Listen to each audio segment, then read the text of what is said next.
이거만 입력하면 이거 더해가지고 이제 15.4 빼면 이 답이 나오는 거죠. 자, 일단 시작할게요. 아니면 영상 보고 들어가요. 답은 다 있어요.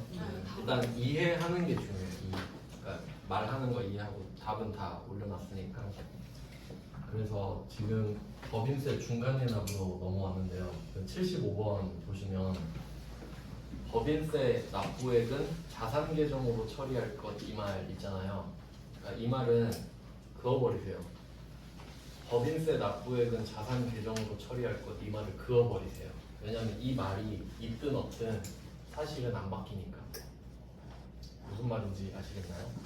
법인세 중간해납하면 계정 과목이 선납세금을 했죠. 선납세금이 자산이잖아요. 그러니까 이 말이 없어도 답은 선납세금이라고 당연한 거잖아요. 그러니까 이건 그냥 친절한 거예요. 근데 우리는 그냥 뭐 당연한 말 하고 있어 하고 넘어가셔야 된다고. 그래서 어쨌든 좀 두 가지 분류가 있다. 선납세금은 내가 기중에 원천징수 당한 것, 내가 낸 건 아니지만 쟤가 내 대신에 내줬으니까 선납세금.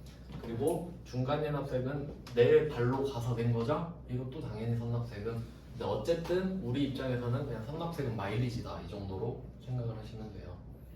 그리고 이제 뭐 3월 31일 되면 미지급 세금 없애고 보통예금 내고 뭐 이런 식으로 하겠죠. 그래서 좀 구조를 알려드렸습니다. 법인세를 알아야 되니까. 네, 그럼 이제 76번 볼까요? 76번은 역시 법인세가 나왔습니다.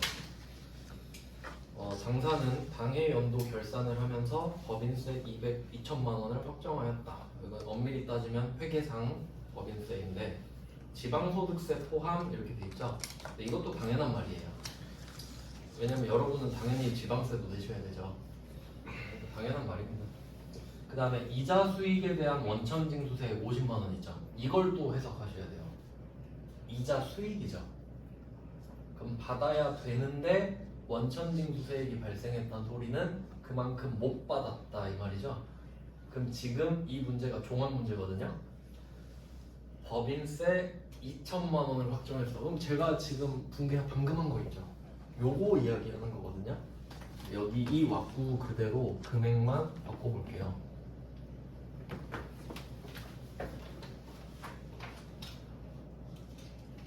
여기서 2천만 원을 확정했다라고 되어 있죠. 2천만 원 확정. 1년 동안 2천이구나 결정됐어요. 근데 이자 수익에 대한 원천징수, 이게 피원천징수죠. 당한 거잖아요. 내가 받아야 되는데 덜 받았으니까 떼인 거잖아요. 그 50 선납세금으로 돼 있죠. 그리고 내가 법인세 중간인합세 600 내놓은 거 있죠. 그것도 선납세금이잖아요. 그리고 지금 이 출제자는 너무 친절해요. 선납세금으로 계산. 이 말이 필요 없죠. 그러니까 퉁치면 됩니다 오늘. 그럼 우리는 이거 보면서 생각하겠지. 선납세금 조회하면 되겠죠. 조회했는데 650 나왔죠? 그럼 650 퉁치고. 그러니까 이게 어제 배운 상계네. 상계. 그래야 내가 낼 세금이 나오죠. 이 금액은 구할 필요는 없겠네요. 컴퓨터가 구해줄 테니까 이게 답인 거예요. 그리고 체계적으로 잘 정리해놨죠 순서. 제가 사실 이 2년 전에 만든 자료인데 보면서도 깜짝깜짝 놀래요. 잘해놨다. 이거 믿고 하는 겁니다 지금. 지금 따로 정리를 또 할 시간이 없어서. 그럼 이렇게 해서 76번이 법인세를 정리하는 문제구나. 그러면 이 앞에 선행 문제로 딱 이자 수익 생기고 중간인합하고 이게 딱 순서대로 이렇게 세트로 기억하시면 되겠습니다. 세트로. 네, 그 다음에 77번인데 요거는 76번이랑 똑같은 문제입니다. 76번, 77번을 연결해 두시고요. 그럼 뭐가 다른지 한번 볼까요? 지금 알려준 건 법인세가 1050이란 것만 알려줬죠. 그러면 이게 2천만 원 자리에 1050을 넣으면 되거든요. 근데 선납세금을 반영하라 그러죠. 근데 이 말 없어도 반영하셔야 되죠. 여러분 세금 덜 내고 싶으면. 그러니까 이 말은 의미가 없는 거예요 사실. 당연히 선납세금이랑 하는 겁니다. 그 말 없어도. 근데 안 알려줬죠. 왜냐면 조회. 당연히 조회해야 된다 그랬죠. 이건 뭐 보는 방법이 많은데 특정 계정 과목을 검색하고 싶으면 제가 몇 번 말했죠. 계정별 원장에서 할 수도 있고 다른 데서도 할 수 있어요. 근데 그냥 계정 과목 딱 한 개만 타겟팅할 때는 계정별 원장이 편해요. 찾아볼 때는. 왜냐면 장부가 이것도 있고 저것도 있잖아요. 그러니까 여기서도 할 수 있고 저기서도 할 수 있단 말이에요. 그래서 이거는 그냥 그렇게 맞춰서 푸시면 돼요. 왁구는 똑같으니까. 그 다음은 78번 문제입니다.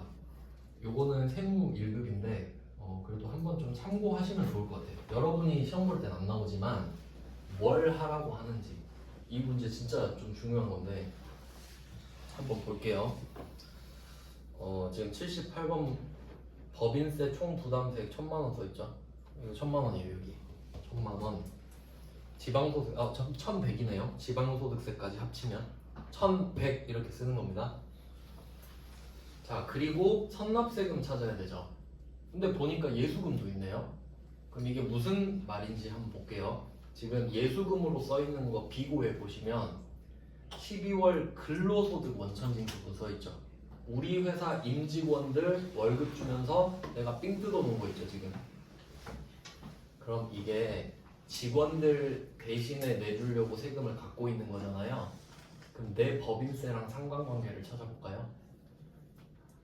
아무 상관없죠? 이거는 걷었으니까 내주는 거고 이걸 내 법인세랑 퉁치면 돼요? 그럼 예수금 X표 치세요. 지금 나랑 상관없어. 참고로 이건 언제 내냐면 지금 12월 근로소득 원천징수분 써있죠. 그러면 이 말은 12월 월급 주면서 220을 걷어놓은 거잖아요. 이건 다음 달 10일까지 내면 돼요. 그러니까 이건 따로인 거지 따로.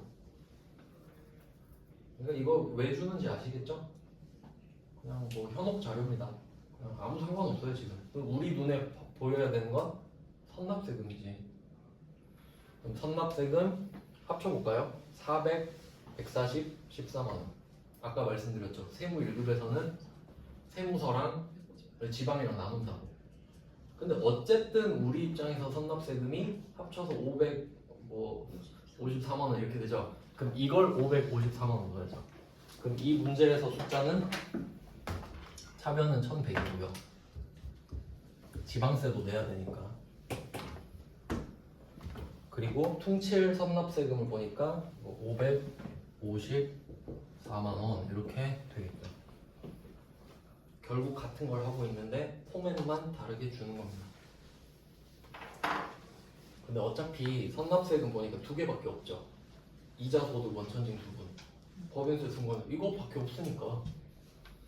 그리고 아까 물어보셨는데 배당을 우리가 받을 때는 그 회사에서 원천징수 안 해요. 배당. 그러니까 그 문제를 낼 수가 없어. 없으니까 낼 수가 없겠죠. 그래서 없는 거예요. 왜 그런지는 모르겠어요. 그러니까 원래대로라면요. 법인한테 뭔가 소득을 주면은 원천징수를 안 하는 게 맞아요. 왜냐면 너도 세법 알잖아 이런 느낌이에요. 근데 이자만 특이하게 원천징수를 해요. 그러니까 이자밖에 안 나와요. 그러니까 이자만 나오지. 그럼 만약에 이자도 원천징수를 안 했다면 여기에 선납세금은 법인세 중간연합세액밖에 없을 겁니다. 근데 이자 소득도 원천징수를 하니까 그냥 같이 있는 거지. 뭐 그런 내용이에요. 그럼 이제 법인세 정리, 선납세금과 법인세 비용은 세트로 보시면 되겠죠. 선납세금과 법인세 비용 세트로 갑니다. 그리고 13페이지는 그냥 참고로 넣어놨는데요. 여러분이 일할 때 가서 보셔야 될 수도 있는 표인 겁니다. 지금 하자고 하진 않을게요. 딱 봐도 기분 안 좋죠? 그냥 여러분이 이제 짬밥 좀 먹으면은 이걸 분석하실 수 있는 거예요. 그냥 그렇구나 하고 넘어갈게요. 그리고 세율도 지금 달라졌거든요. 참고로 13페이지에 79번 보시면은 그 법인 세율이라고 중간에 있어요. 네, 2억 이하 10% 돼 있죠. 참고로 바뀌었거든요. 9%로. 외우라고 하는 건 아닌데 그냥 상식이잖아요. 이 정도는 어디 가서 그냥 이야기할 때 그리고 2억 초과분은 200억 이하 이렇게 있죠. 이거 19%로 됐어요. 그럼 이거 상관관계 한번 따져볼까요? 세율이 낮아졌죠. 세율이 낮아졌잖아요. 여러분 좋아요, 나빠요? 세율 낮아지면 세금 덜 내죠. 그럼 이건 어떻게 됐을 때 세율이 낮아지냐면 정치에서 보수 정당이 집권하면 세율이 낮아져요. 이거 그냥 참고로 말씀드리는데, 그러니까 뭐 보수 진보 있잖아요. 저는 관심 없는데 이 말을 쓰잖아요. 이게 어떻게 나눠지냐면 세금으로 나눠져요. 어떻게 하는 거예요? 보수는 지키는 거죠. 지금 상황을 그 보수적이다 하면은 뭐 약간 옛날 사람 이렇게 말하잖아요. 나이 들면 이제 하던 게 좋잖아. 나도 느끼는데.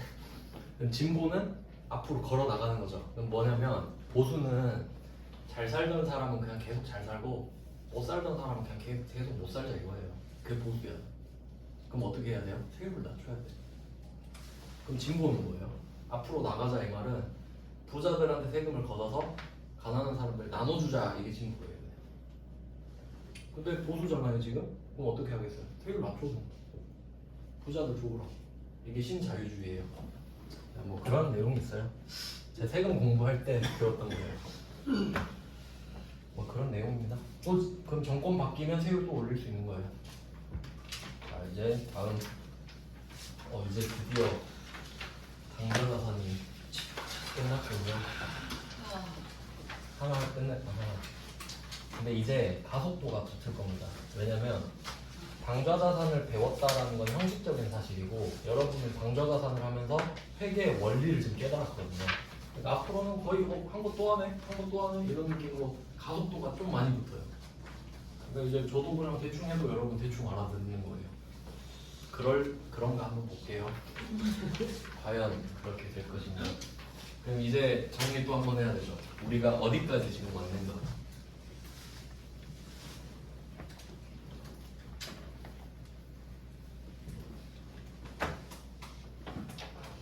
우리는 지금 유동자산을 배우고 있습니다. 유동자산은 이미 현금화가 돼 있거나 내년까지 현금화가 가능한 자산들을 말해요. 네, 이 유동자산은 두 개가 있어요. 당좌자산이랑 재고자산. 이 두 개가 있다고 말씀을 드렸는데, 그러면 재고자산은 목적이 뚜렷해요. 판매 목적입니다. 이걸 팔려고 내 창고에 갖고 있는 거예요. 그러면 당연히 내년까지는 팔아서 돈으로 바꾸고 싶으니까 유동자산에 넣는 거예요, 재고자산을. 근데 내가 갖고 있는 유동자산이 재고자산만 있냐? 그거 아니죠. 재고자산 아닌 게 더 많거든요. 그러니까 이렇게 말씀드렸어요. 이제 이해하실 거예요. 이런 느낌이에요. 제가 그 회사에 가서 야, 유동자산 다 모여봐 이렇게 한 거예요. 그럼 유동자산이 이렇게 모이겠죠. 그리고 야, 너 재고자산 이쪽으로 모여봐 한 거예요. 그럼 판매 목적 있는 애들 싹 모이겠죠 여기. 그럼 나머지 애들 있잖아요. 너네 뭐라고 하지? 그냥 당좌자산이라고 할게. 이렇게 된 거예요. 그러니까 얘네들 중구난방이랬죠. 그러니까 여기 배웠던 거 한번 볼게요. 현금, 단기 매매증권, 채권, 채권의 외화, 대손, 그리고 법인세, 선납세금 때문에. 선납세금이 무조건 1년 안에 정산되죠. 그러니까 유동자산인 거예요. 맞죠? 근데 어디로 재고자산 아니죠? 그러니까 그냥 여기 있는 거네. 그러니까 여기는 개판이죠. 잡탕이에요. 그러니까 이 잡탕을 끝냈어. 그러니까 여러분은 지금 대단한 거 한 거예요. 잡탕을 끝냈잖아요. 잡탕을. 이제 재고자산 이렇게 좀 근본 있는 애들 배우는 거예요. 근데 왜 재고자산부터 안 배우냐? 아니 순서가 이렇게 되니까 현금부터 배우셔야 되잖아요. 이제 재고자산. 얘는 좀 수월할 것 같아요. 그럼 여기에 포함되는 거 제가 몇 개 알려드릴게요. 이게 업종에 따라 구분이 되는데 우리는 주로 제조업을 다루게 되고요. 그 다음에 도소매업도 겸한다고 나올 수 있어요. 제조업, 유통업 이렇게 되는 거예요. 그러면 얘네들이 어떤 재고자산을 갖고 있나 생각해 보시면, 제조업은 만들어서 파는 회사죠. 그럼 원재료를 사서 만들어서 팔겠네요. 그럼 사올 때는 원재료. 사올 때 원재료를 사야 제품을 만들죠. 그러니까 현대자동차는 뭐 철강 이런 걸 사오겠죠. 그래야 자동차를 만들어 팔지. 그리고 한 칸 띄워서 쓸게요. 제품. 제품은 내가 제조한 물건. 팔려고 제조한 물건입니다. 그럼 제가 한 칸 띄워놨죠? 왜 여기를 띄워놨냐면 우리가 원재료를 사는 목적은 제품을 만들기 위해서죠. 그럼 원재료 사면 제품 만들어야 되니까 사실 우리가 갖고 있는 건 원재료 제품밖에 없거든요. 근데 완성도를 한번 따져볼게요. 만들어야 되잖아요. 원재료는 완성도가 0%죠. 사서 아무것도 안 한 걸 원재료라고 하니까 사서 그냥 가만히 냅둔 상태가 원재료예요. 그럼 제품은 몇 %죠? 100%니까 제품이죠. 그러면 0에서 100% 사이인 것도 있잖아요. 그런 애들을 부를 이름이 필요해요. 왜 그러냐면 우리가 시간이 영원히 이어지면 그냥 원재료 제품 이렇게만 해도 되거든요. 근데 12월 31일에 결산해야 되죠. 그 말은 내가 원재료에서 제품을 열심히 만들고 있어요. 근데 12월 31일 되잖아요. 야 스톱 다 멈춰 하고 보고서 작성할 거죠. 그럼 그때 완성도가 0에서 100%인 애들이 있겠죠. 반드시. 그럼 걔를 부를 이름이 있어야 될 거 아니에요. 보고서 써야 되니까. 맞죠? 그래서 덜 만들어진 애들을 제공품이라고 불러요. 제공품. 아마 제 생각에는 영어를 직역한 것 같은데 제가 생각하기로는 공정 중에 존재하는 물건 이렇게 전 해석해요. 그러니까 제품 만들 때 1공정, 2공정 막 이렇게 있잖아요. 아직 공정 안에 들어있다. 덜 만들어지고. 저는 그렇게 해석을 하거든요. 그러니까 얘는 그 사이. 그러니까 우리는 제조업을 한다면 이 세 개가 필연적으로 있어요. 장부에. 그러니까 제공품 보면 12월 31일에 그냥 멈춰 있을 때 뭐 계산한 거구나 이런 느낌이죠. 그래서 이 제조업은 참고로 그 여러분이 이제 회계 1급 배우고 있는데 그 밑에 회계 2급도 있거든요. 회계 2급에서는 도소매업만 다뤄요. 제조업을 안 하고 그 이유를 알려드릴게요.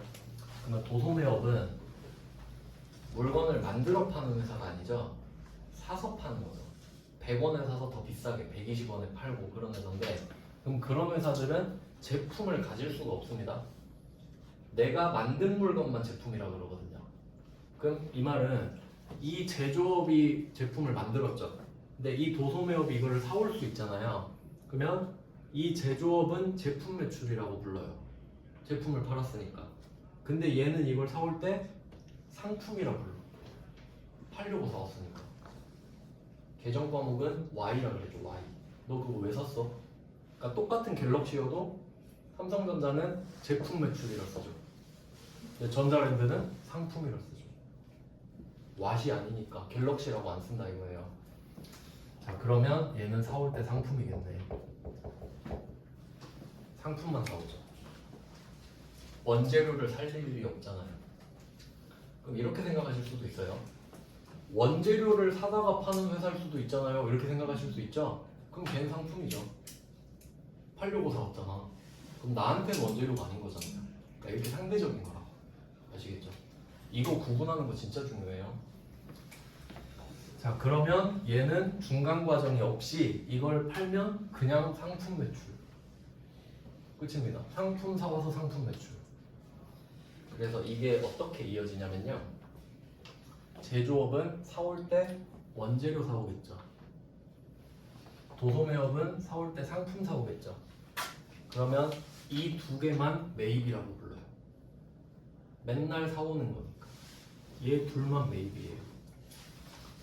이 두 개만 매입입니다. 이거 중요한 거예요. 왜 그런지 생각을 해볼까요? 그럼 이 두 개를 샀어요. 그리고 외상한 거예요. 원재료 사고 상품 사고 외상했어요. 말로. 외상 매입. 그렇겠죠. 외상 매출금 반대니까 원재료랑 상품 사고 어음을 지급해줬어요. 지급어음. 받을 어음의 반대니까. 아시겠죠? 왜 안 어렵죠 여기까지는?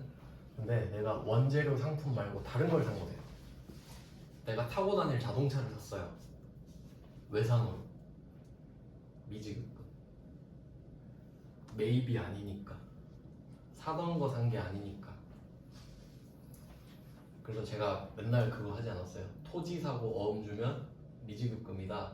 반대로 말했었나? 하여튼 원재료랑 상품이 아닌 걸 샀는데 차를 샀는데 어음을 지급해줬어요. 미지급금이라 이거야. 지급어음이 아니라 매입이 아니니까. 주주들한테 매입할 때만 외상 매입금 지급어음을 쓰기로 약속했거든요. 지금. 그러니까 섞으면 안 돼. 아시겠죠? 매입 이 두 개 매입이에요. 매입 라인입니다. 그럼 이거 빼고 다른 거 사면 매입 아니에요. 다 미지급금이야 그냥. 그러니까 제일 많이 틀리죠. 차 사고 어음 지급해줬다. 다 틀려. 지급어음 주고. 미지급금이에요. 자 그럼 이제 얘네들이 파는 거 생각해볼까요? 제품을 팔아야겠죠. 제품 매출 계정 과목 따로 있는 거 아시죠? 이 두 개가 다른 거 진짜 중요해요. 오늘 말씀드릴 거예요. 그러니까 제품은 자산이에요. 자산. 내가 갖고 있는 자산. 차이 말씀드릴게요. 이 제품을 내가 만드는데 100원 들었다 할게요. 그럼 이 제품은 100원이에요. 안 어렵죠? 내가 막 인건비 쓰고 전기 쓰고 해서 100원이 나왔어. 근데 그럼 이 제품은 100원이죠? 자산? 이걸 여러분은 100원에 팔겠어요? 힘들게 만들어서 한 120원 이렇게 팔아야겠지. 그러면 내가 이 물건을 120원에 던질 거잖아요. 그럼 그 제품 매출은 수익이야. 120원 이렇게. 그러면 수익은 120이죠. 120 받아야 되니까. 그럼 회계가 물어보거든요. 너 그거 120원 버느라 얼마 썼어? 그럼 우리 뭐라 그래? 100원. 그게 이 자산이 없어지면서 비용이 되는 거야. 그럼 얼마 번 거예요? 120 벌고 100원 준 거지. 그거예요. 이익이야 그게. 그러니까 이건 수익이에요. 그러니까 제가 다른 색깔로 적은 거 아시겠죠? 이거 검은색으로 쓴 건 다 재고 자산이잖아요. 근데 얘는 자산이 아니잖아. 제품 매출은 파는 행위잖아요. 행위. 그러니까 수익이 되는 거죠. 자 그러면 상품은 팔 때 뭐라 그러겠어요? 상품 매출이라고 그러겠죠. 상품 매출이겠지. 그럼 얘도 수익이겠네요. 그럼 이것도 응용해 볼까요? 상품을 100원에 사왔어요. 그럼 120원에 팔아야겠죠? 그러면 이게 수익이잖아요. 120원. 그럼 회계가 물어본다고요. 너 120원 벌었네? 이거 버느라 얼마 썼어? 그러면 100원 이렇게 말하겠죠. 비용이 되니까. 그럼 20원 벌었죠. 그게 회계라고. 자 그럼 이제 매출 라인이 나왔죠. 두 개. 어디서 많이 본 거 아닌가요? 이것만 매출이라고 불러요. 이 두 개만 매출이라고 불러. 이 두 개만 매입이라고 부르고. 그러면 이렇게 딱 클래스가 정해지니까 제품 매출, 상품 매출을 하고 외상을 줬다. 외상 매출금. 어음을 받았다. 받으러 어음. 그럼 이 두 개가 아닌 걸 팔았어요. 뭔지 몰라. 뭐 차인지 토지인지. 그리고 어음을 받았대. 미수. 왜? 매출이 아니니까. 아시겠죠? 그러니까 매입을 해야 매입 채무고 매출을 해야 매출 채권일 거 아니에요. 근데 매출 채권에 두 개 있었죠. 외상 매출금, 받으러금. 그러니까 매출이어야 매출 채권이지. 그럼 이 두 개 빼고 판 건 매출이 아니죠? 그럼 걔네들은 매출 채권이 아니잖아요. 그러니까 미수금. 가장 기본적이고 가장 많이 틀린 거. 정리해드린 겁니다. 지금 재고자산에서. 그러니까 앞에서 여러분이 배경 지식이 있으니까 이제 좀 끄덕끄덕 하죠. 뭐 당연한 말 하고 있어 이러잖아요 지금. 그것까지는 아닌가? 당연하죠. 당연하죠. 그럼 상식이죠 상식. 이제 우리한테는 자 이런 느낌이에요 재고자산. 깔끔하죠 라인이. 자 그럼 이제 문제를 보는 겁니다. 사실 이론이 더 많아요 설명할 거. 그럼 한번 볼게요. 81번 재고자산입니다. 아주 중고로부터 매입한 원재료에 대한 매입 운임입니다. 그럼 여기서 돈을 5만 원 썼거든요. 명분이 뭔지 한번 볼게요. 정확한 명분. 지금 원재료를 산 건 아니죠?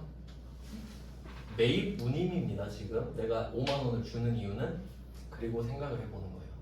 내가 지금 원재료 갖고 싶죠. 근데 이 매입 운임을 안 내면 나한테 원재료를 안 갖다 줄 거거든요. 그럼 이 5만 원을 안 내면 난 원재료를 가질 수 없어요. 그래서 이 5만 원도 원재료로 쳐요. 제가 그 바지 수선한 얘기 해드렸었죠? 그건 거야. 이 돈 없으면 난 원재료 보지도 못해. 그러니까 자산 취득원가라고 제가 말씀드렸는데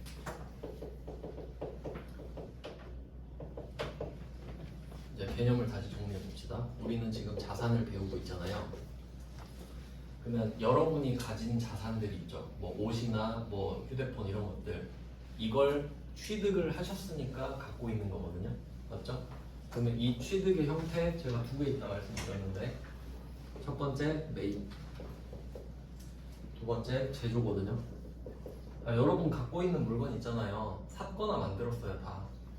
만드는 경우는 거의 없지만 이것밖에 없죠 취득은.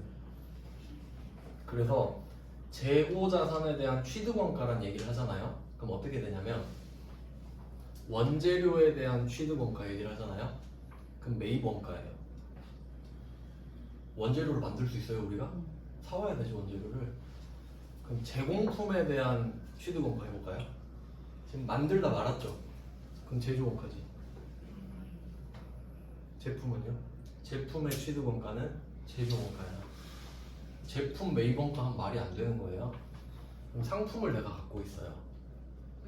매입이지.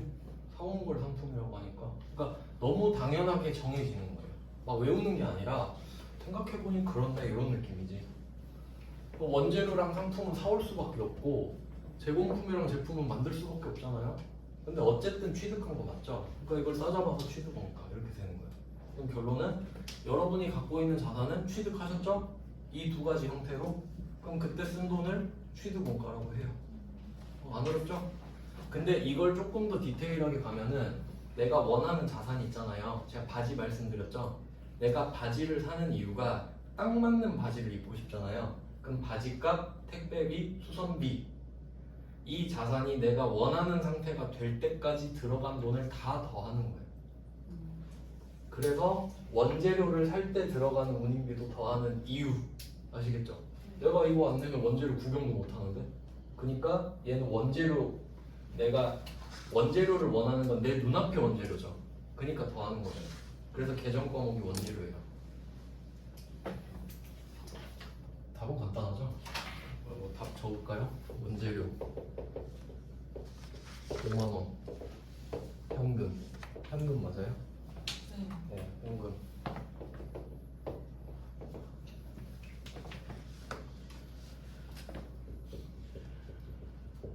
네, 이런 문제를 누가 틀릴까 하는데 여러분 계정 과목 검색하셔야 되잖아요. 네, 이게 그런 계정 과목이 있어요. 운반비라는 계정 과목이 있거든요. 운반비 그거 써서 틀릴 수도 있는 거예요. 그럼 비용이 아닙니다. 비용이 아니에요. 그럼 여기에 제가 하나 추가로 말씀드릴게요. 그럼 취득 원가 있죠? 그럼 원재료를 살 때 원재료 가격은 취득 원가거든요. 근데 지금 원재료 운임비죠. 운임, 매입 운임. 이건 원재료 값이 아니라 원재료를 사는데 부가적으로 들어가는 비용이죠. 그걸 취득 부대 비용이라고 해요. 취득 부대 비용. 그걸 여기에 더하는 거예요. 취득 원가, 그러니까 정확히 말하면 이 취득 원가에는 취득 부대 비용이 포함되어 있어요. 더한다는 게 아니라 이미 포함되어 있는 거예요.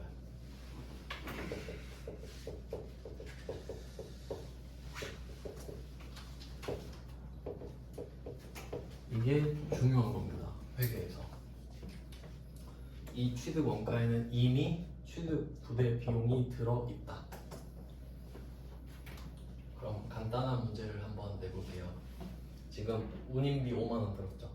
그리고 내 장부에 원재료가 100만원 이렇게 써있다고 할게요. 그럼 우리가 산 원재료 가격은 얼마일까요? 95만원이에요. 원재료가 95만원이고 운반비 5만원 썼으니까 100만원 된 거 아니에요? 그러니까 여러분은 이제 회사 장부 볼 때 원재료 100만원 써있으면 아 여기 운반비도 포함된 거구나 이렇게 보셔야지. 딱 원재료만 말하는 게 아닙니다. 그래서 취득 부대 비용이 포함이 되고요. 이게 원칙인데요. 예외가 하나 있어요. 혹시 맞힐 수 있어요? 유일한 예외라고 내가 말한 거 하나 있는데, 단기 매매 증권 자산이죠. 단기 매매 증권도 취득해야 되죠. 그 수수료 있었죠. 그 수수료 어떻게 해요? 비용 처리했어요. 여기서 유일한 예외가 딱 하나 있어요. U1이잖아요. U1 단기 매매 증권 취득 수수료. 그럼 생각해 보세요. 원칙은 취득 부대 비용을 취득 원가에 다 더하는 거잖아요. 그러면 이 취득 부대 비용은 이름이 없다고요. 그 자산에 포함되니까. 그러니까 얘 이름 없죠. 이름 원재료 돼버렸잖아요. 근데 얘는 예외죠. 그럼 비용 처리를 할 수밖에 없잖아요. 그러니까 이름을 외워야 되는 거야. 이렇게 정리가 되는 거지. 그러니까 이름 기억나요? 900번 수수료 비용. 그건 알아야 되는 거죠. 예외잖아요. 그래서 단기 매매증권 얘가 자산이죠. 지금 자산 얘기하잖아요. 그러니까 별말 안 해도요. 취득이라는 말을 하면 자산 이야기 하는 거예요. 여러분이 막 부채를 취득한다 그런 말 안 하잖아요. 취득은 당연히 자산이라고. 그러니까 자산하니까 취득원가 얘기하는 거고. 근데 그 중에 유일한 예외가 단기 매매증권 취득 수수료 900번 수수료 비용. 이렇게 정리가 돼야 돼요. 이제 퍼즐이 맞춰지는 겁니다.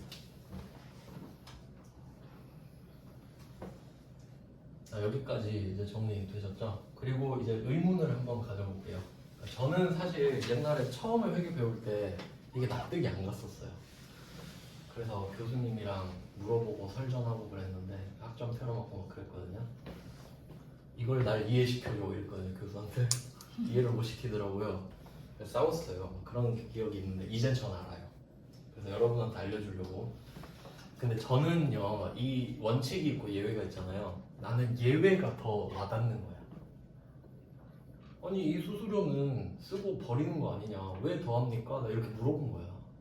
근데 또 그렇게 생각하면 그렇죠. 수수료는 아무 영향이 없잖아요. 버리는 거잖아요. 주식 가격을 올리는 건 아니잖아. 그 이유를 설명해 드릴게요. 이제 왜 이렇게 하는가. 그러려면 또 이제 뿌리로부터 나와야 되는데 근본으로 올라가 볼게요.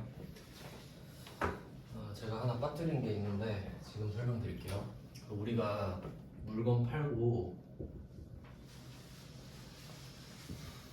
주로 제품을 팔았죠.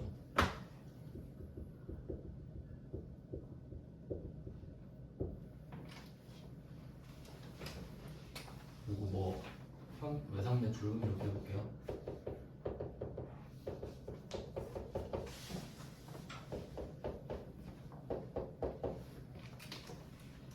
이런 붕괴 이제 여러분 많이 보셨잖아요. 채권 할 때.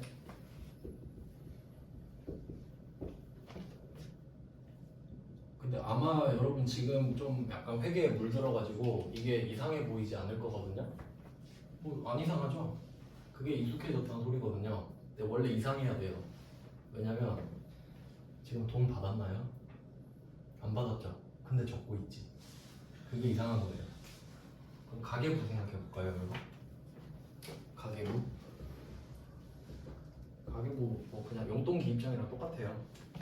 자, 그럼 가계부는 제가 어떤 이름을 붙일 거냐면 현금주의라고 붙여볼게요. 캐시 베이시스 이렇게 부르는데 현금주의. 이게 회계를 안 배운 사람이랑 배운 사람의 차이예요. 그러니까 왜 사람들이 회계 자격증을 배우는 사람을 원하는지 아세요? 이거 안 배우면 현금주의로 생각하거든. 그러면 회계를 아예 못해요. 아예. 근데 여러분 이거 보고 그냥 뭐 끄덕끄덕 하죠. 이상하지 않잖아요. 이거 발생주의거든요. 내가 물건을 판 행위가 발생했죠. 그럼 그냥 적는 거예요. 근데 가계부에는 그런 거 적어요? 내가 다음 달에 월급 받을 거야. 그럼 지금 적어요? 받을 월급. 거짓말이죠? 그러니까 이게 현금주의거든요. 그럼 현금주의는 어떻게 쓰냐면 돈이 들어오면 쓰죠. 들어오면 돈 들어왔네, 수입 이렇게 쓰죠. 돈 쓰면 뭐라고 하죠? 지출. 이거 빼면 잔액. 맞죠? 원래는 이렇게 생각해야 된다고. 그럼 이제 왜 회계 배운 사람 뽑는지 아시겠죠? 이 생각이 없어졌어. 여러분은 이제 이거걸로 돌아서 버렸어요. 진짜 돌아갈 수가 없어요. 이제 현금주의로 생각이 안 된다니까.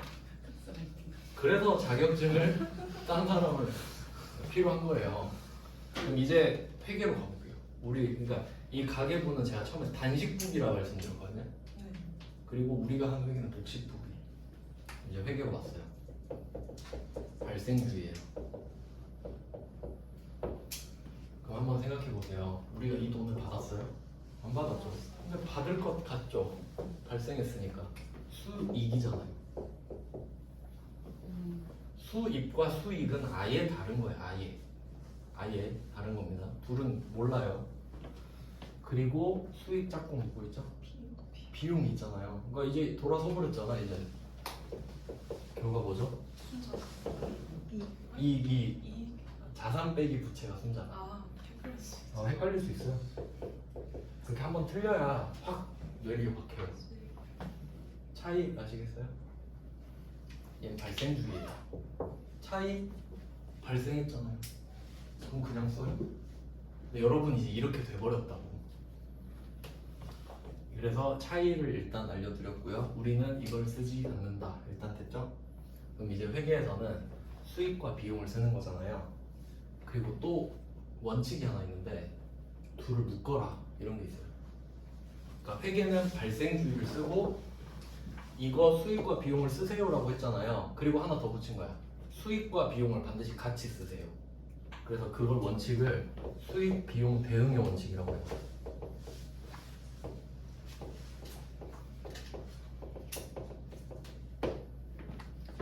수익 비용 대응의 원칙. 그러니까 여러분은 이게 순서대로 배우고 있는데 이제 나중에 막 복습한다고 했을 때 회계는 수익 비용 대응의 원칙을 씁니다. 제가 이렇게 말을 하잖아요. 그럼 여러분은 이거 듣고 아 수익 비용은 발생주의지 이것까지 떠올릴 수 있는 거예요. 수익 비용을 말하는 순간 아 이거 발생주의지 이렇게 되는 거다. 수익 비용을 말하는 순간 현금주의는 아닌 거예요. 아시겠죠? 우린 여기까지 온 거예요. 그러면 예시를 시간이 애매하니까 예시를 간단하게 들고 이따가 자세히 설명해 드릴게요. 왜 이게 무슨 말이냐 이게 뭘 하자는 거냐. 지금은 그냥 원리만 설명드릴게요. 이거 처음에 아마 했을걸요? 뭐 여러분은 항상 새롭겠지만 한번 해볼게요. 우리가 상품을 70원짜리 2개를 사왔다고 할게요. 70원짜리 상품을 2개를 사왔습니다. 그럼 제가 정리를 해볼게요. 그럼 이때 상품을 사왔죠. 140원 들었죠? 이걸 매입 원가라고 해요. 안 어렵죠? 이걸 사올 때 140원 썼으니까요. 운반비도 포함되어 있어요, 여기는. 자, 근데 매입 원가는 계정 과목이 아니죠. 근데 이때 쓰는 계정 과목은 상품이에요. 맞죠? 금액은 똑같죠? 자산이에요. 자, 됐습니다.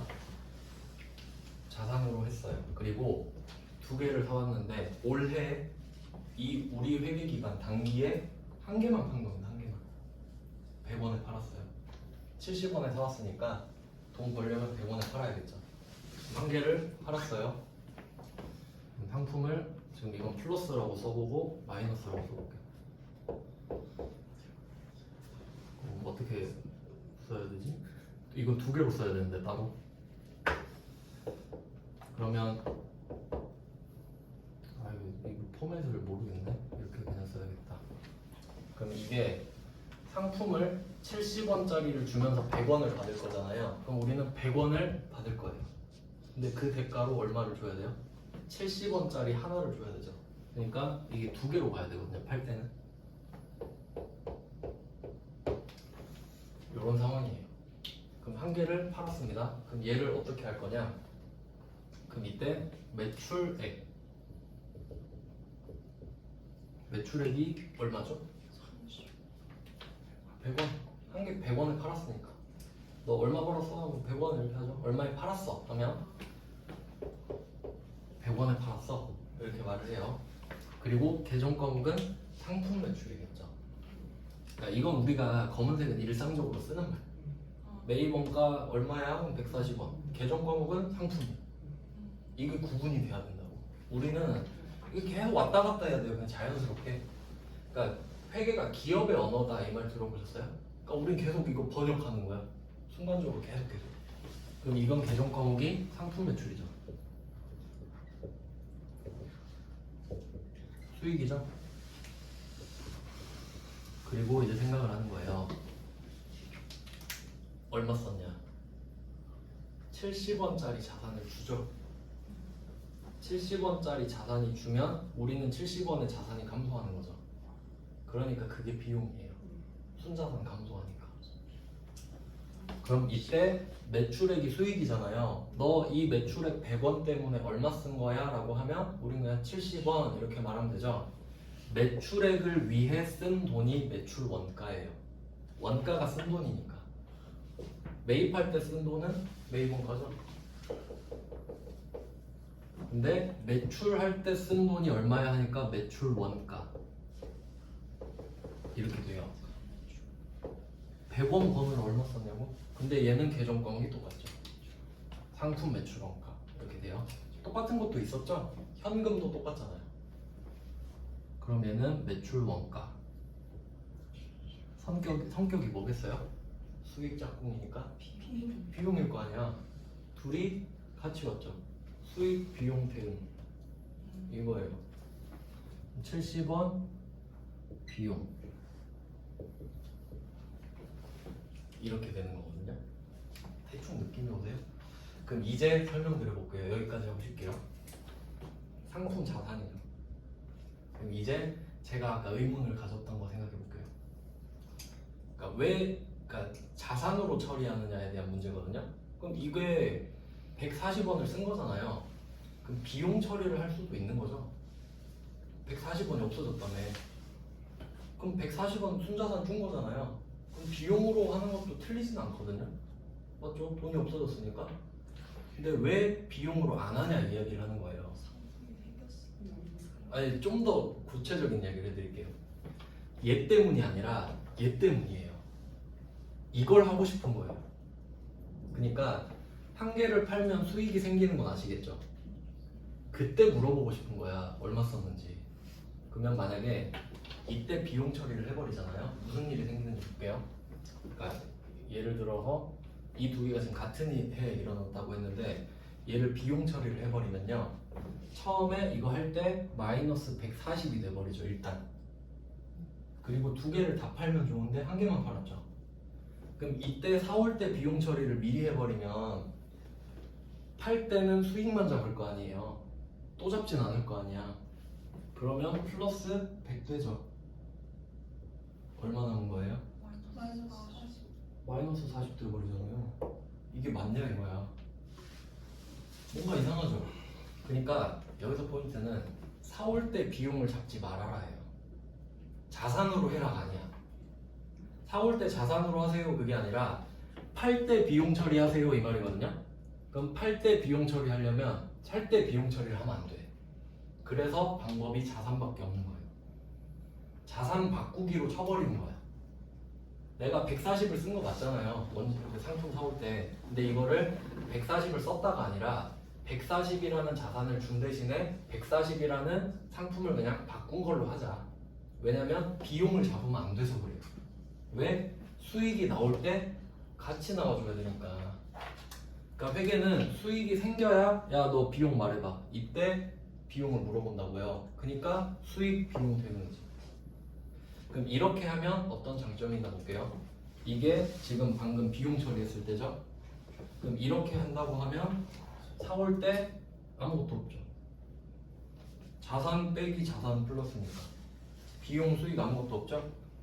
근데 이걸 팔았어. 파는 순간 플러스 100이랑 마이너스 70이 같이 생기죠. 그럼 어떻게 돼요? 30원 남았죠. 이게 맞잖아. 한 개 팔았으니까 30원 남은 거잖아요. 40원 손해본 게 아니라. 그러면 나머지 한 개가 또 내년에 팔렸다 할게요. 그럼 이거를 한 번 더 하면 되죠. 그럼 내년에도 얼마 벌어요? 30원 벌잖아. 그게 효율적이지 않냐 이거예요. 그러니까 회계는 현금주의 하는 걸 바보라고 생각해요. 왜냐면 극단적으로 말해서 현금주의로 가버리잖아요. 그럼 조절할 수 있잖아 시기를. 무슨 말이냐면 내가 만약에 올해 받을 돈이 있어요. 지금 11월이죠. 근데 올해 돈을 좀 많이 벌었어. 그래서 내가 철수한테 지금 빌려준 돈이 있는데 올해 받기로 했거든요. 근데 내년에 달라고 하는 거야. 그럼 내년에 번 돈 되죠. 그런 식으로 조절할 수 있는데 현금주의를 왜 쓰냐 이거지. 그게 아니고 발생한 걸로 가야 조작을 못한다 이거예요. 그럼 물건을 내년에 팔아버려야 되거든. 이해되세요? 그러니까 현금주의로 하면 물건을 올해 팔고 돈을 내년에 받는 게 돼버리잖아요. 그럼 내년에 돈 번 게 돼버린다고. 근데 발생주의 하면 어떻게 돼요? 내가 오늘 물건 팔았으면 돈을 내년에 받기로 해도 오늘 이익이 30이에요 그냥. 수익 비용은 발생주의니까. 그럼 이거는 불어붙이잖아요. 그러니까 이렇게 하라고. 대충 감 아시겠죠? 자세히 해버렸네. 대충은 됐는데. 네, 지금 10분 쉬고 4시 5분부터 다시 보겠습니다.